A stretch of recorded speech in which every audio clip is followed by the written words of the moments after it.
บายดีพี่น้องบ่ไปเบิดทุกคนทุกคนนี่ต้อนรับที่ช่องบ่ใจเนาะมื้อนี้อยู่ที่บ้านนาเตอร์ทางบ้านธาตุทางธาตุนังลาวไปแหละตอนนี้มาถ่ายวิถีชนบทเพราะว่ามันเป็นบุญเดือน3มองไม่3ค่ำทางเขตบ้านนอกเป็นบุญเปิดประตูเล่าเฮาก็สิได้ไปถ่ายบรรยากาศที่จ้ำเปิดประตูเล่าเป็นวิธีตั้งแต่ดั้งเดิมตั้งแต่โบราณมาแล้วตู้นี่นะไม่ได้อะไรมันไปตั้งอันนี้นะฮะชื่อดอกไม้ชื่อไปน้องธดาตอนนี้พี่น้องเฮามาฮอดวัดอันพระเจ้าองค์แสนแล้วผู้คนก็มาทำบุญเป็นระยะเดี๋ยวจะพาขึ้นไปทำเทิงเลยเนาะจังไร7-8ครับที่แล้วแล้วต่อไปกับภาษีไป17 วัน500,000เนาะทางบรรณเตอร์ดูเพราะว่าเปิดกสิมาทำจุดล้นๆจะเป็นพอยในการเห็นหอแจกงานโยมเอาไก่ยันสลาคาซางเนาะ2-3ตอนนี้ก็เป็นเวลาไปพี่น้องเดินทางขึ้นไปทางเทิงเข้าไปในวัดมากับก๊อปปี้แต่ว่าก๊อปปี้บ่ได้ถ่ายเห็นบ่ถ่ายเป็นช็อตเป็นไฮไลท์ซื่อเห็นบ่ย่างขึ้นไปเฮาบ่ได้มาเกือบครั้งแถวได้มาเหลือหลอนแม่น2003เอามาตอนนี้2025หลายปีแล้วล่ะอันนี้ก็เป็นป้ายเสื้อเจ้าศรัทธาเดี๋ยวซุ่มเข้าไปเบิ่งนี่เด้อพี่น้องเด้อฮอดแล้ววัดพระเจ้าองค์แสนบ้านนาเตอร์ยินดีต้อนรับมาเดี๋ยวตอนนี้เขาสิพากันขึ้นไปทางเทิง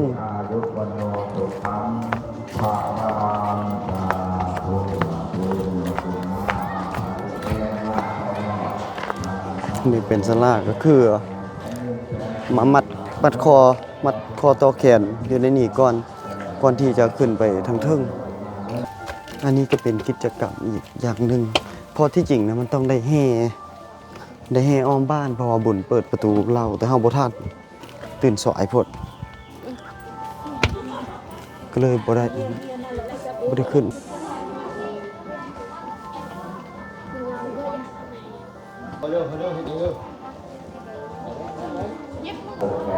ขึ้นมาก็สูงเติบไปได้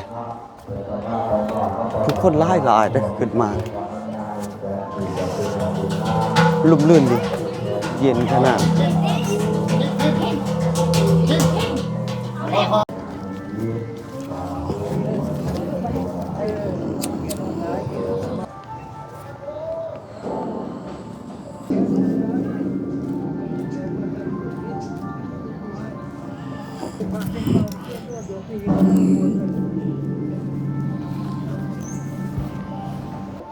เดี๋ยวเดินทางมาต่อ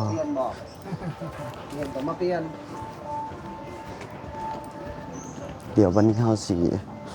เลาะลงมาทับอะไรพี่น้องเลยทำอย่างว่า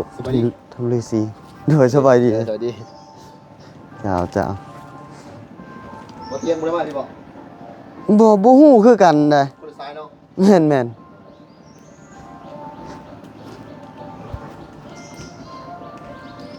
เดินทางเข้ามาถ้ำอันนี้นะ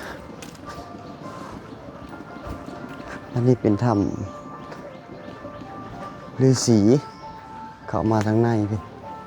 แต่ก้อนนี่เขาเคยเข้ามาแล้วเข้ามาแต่ก้อนแล้วจุดเทียนก้อนเลยจุดเทียนแล้วก็จึงได้เข้าไปแต่ว่าซุมื้อนี้ยุคสมัยนี้มันทันสมัยแล้วก็เลยต่อไฟฟ้าเข้าไปเลยพี่น้องเลยถือว่าอากาศเย็นขนาดเลยเนาะ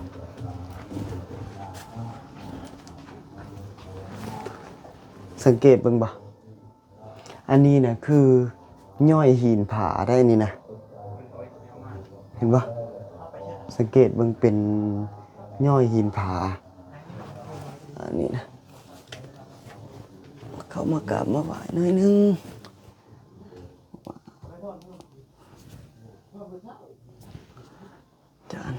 หินย่อยได้นี่เห็นบ่หินย่อย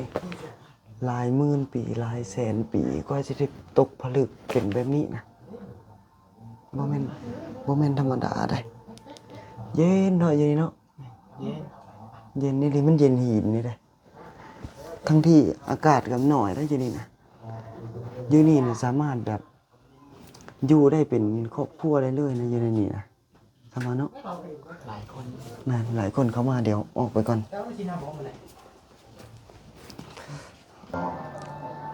นี่แหละพี่น้องเป็นสถานที่ศักดิ์สิทธิ์ที่แบบเฮาสักการะเนาะแต่ได้มาแล้วล่ะเคยมาตั้งแต่ก่อนตั้งแต่2003 22ปีที่แล้วเคยมากับพ่อแต่น่าจะเรียนอยู่ป .1 บุญบ้างหรือยังบ่ได้เข้าโรงเรียนก็จำบ่ได้เคยมาเล่นอยู่นี่นะแต่ก่อนยังบ่มีดอกซีเมนต์ยังบ่มีสิเข้าถ้ำนี่ก็ต้องได้ไต่เทียนเอาเทียนเล่มหนึงแล้วย่างเข้าไปแซงก็จนบ่จะเห็นเพราะว่ามันค่อนข้างจะมืดนะพี่น้องเป็นแบบนั้นนะอันตรายแต่ก่อนน่ะมันหกมันเหื่อมันคือซุมื้อนี้ก็บูรณะขึ้นมาโอ้ยเดี๋ยวว่าหลายเนาะเดี๋ยววันนี้สิได้เดินทางลงเดี๋ยวมีหยังเฮาสิเพิ่มเติมอีกหน่อยนึงนะพี่เนาะตอนนี้ใจมาฮอดถาดนางลาวแล้วฮอดถาดนางลาวเป็นที่เรียบร้อยตอนนี้ก็สิชื่อดอกไม้ถูกเทียนเอาไปกราบไปไหว้อันนี้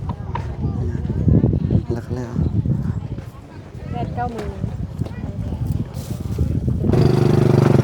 แห่ยังบ่ทันขึ้นว่าเขาแห่แล้วได้ ขึ้นไปประเทศเขาแห่แต่ละเขาแห่จะมองบ้าน เออ ไปคือเพิ่นนี่ ขอบใจ สงกรานต์เลย โอ้แม่นเนาะไปพี่น้องเดินทางไปที่ธาตุนางลาวต่อบัดนี้ เจบัวเป็นคนนำทีม แล้วก็เฮากับไปเวียนน้ำกันกับที่เพิ่นจักฮอบก็3เนาะพอดี3แล้วก็โอเคไปเปอะแดกพวกแดกอย่างนี้ไง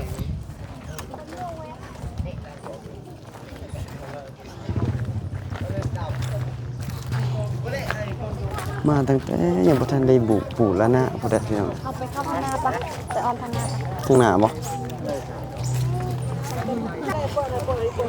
อากาศมันแดดนี่ปกตินะมันหนาวได้แต่ว่าเดี๋ยวนี้ร้อน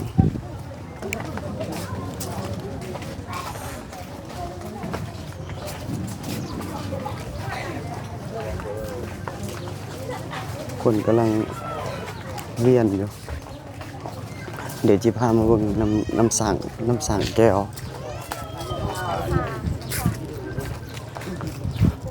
น้ำสั่งแต่สมัยใดอันนี้นะ เขากับบ่ฮู้คือกัน เลิกได้ น้ำซาม เลิกได้เคยมาตั้งแต่อันท่านทั้งลาวยังบ่ได้บูรณะพุแต่ก็มันอยู่ป่าแต่ก่อนเคยมา อันนี้มันเป็นมา แต่ก็มันอยู่ป่ามันจะเจือนๆทางเหนือทางนี้ล่ะเมื่อก่อนนะ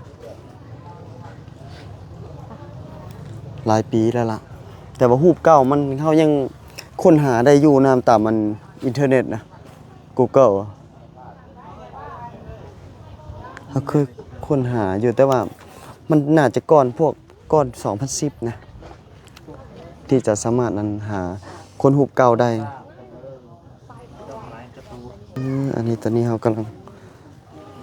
พากันมาเวียนก่อนผู้ละ3 ห้อง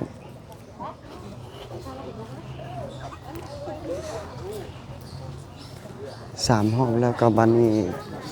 ก็สิได้กราบหลังจากที่ได้กราบแล้วกันสิได้กลับออกไป อันนี้คือเขามานี่นะแม่นได้มีการบูรณะแล้วเมื่อก่อนมันจะบ่ได้แม่นแบบนี้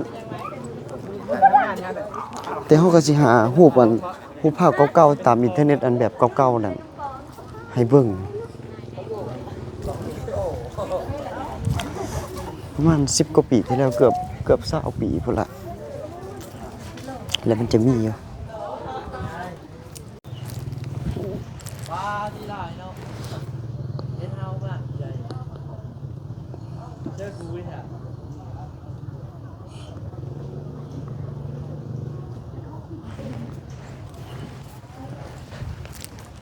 บ่จูดก็ยาบ่เป็นหยังดอกแห่ง PM 2.5อีก